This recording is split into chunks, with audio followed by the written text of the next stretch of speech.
আজকে যাচ্ছি আমি ক্যাটারিং করতে, তো পুরো ব্লগটা দেখার জন্য অনুরোধ রইল সবাইকে। দেখা হচ্ছে ক্যাটারিং। ওয়েলকাম ব্যাক, সবাইকে স্বাগত আরেক নতুন ব্লগে। তোমরা হয়তো ভিডিওর থাম্বনেল দেখে বুঝেই গেছো, হ্যাঁ ইয়েস, আজকে যাচ্ছি বিয়েবাড়িতে ক্যাটারিং করতে। সবাই অলরেডি চলে এসেছে, মালপত্র গোছানো হয়েছে। যারা দূরে যাবে তারা টোটোতে, আর আমি এই কিছু জিনিস নিয়ে বেরিয়ে পড়লাম।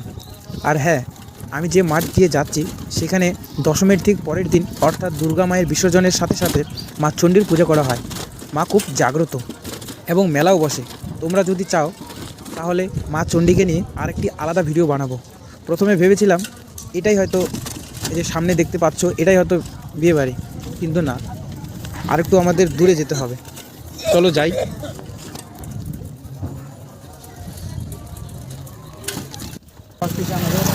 এই যে চলে গেল সামনে। A few moments. আর আমি যাচ্ছি সাইকেল নিয়ে টুকটুক করে, ওই পিছনে আরেকজন আছে। চলো ক্যাটারিং করতে।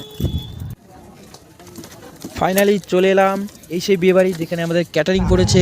যা ঠান্ডা পড়েছে না গাইস, প্রথমে ভিডিও বানাইতে ভুলে গেছি। এখন খাওয়া দাওয়ার ঠিক শেষের দিকে, মানে শেষ পালা। আর দেখো বাইরে বাইরে চলছে ভিডিও শ্যুট। দেখো ভিতরে একদম ফাঁকা, আর একা একাই বড় হচ্ছিলাম, তাই বলছি একটু ভিডিও বানাইনি। এখন শুধু অপেক্ষা বরযাত্রী গাড়ি কখন আসবে 2000 years later. এবং কখন বাড়িতে যাব। যা বলতে না বলতেই বরযাত্রীর গাড়ি এসে হাজির।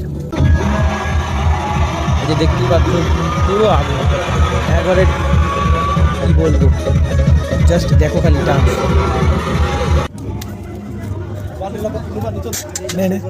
এখন রাত কটা বাজে জানেন?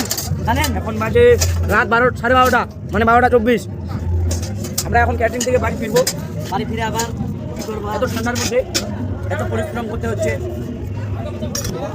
অলরেডি ডান, সবাইকে খাওয়া দাওয়া শেষ। এখন আমরা যাচ্ছি বাড়িতে। Good night guys. আরও মিনি ব্লগ দেখার জন্য তোমরা চ্যানেলটিকে সাবস্ক্রাইব করো।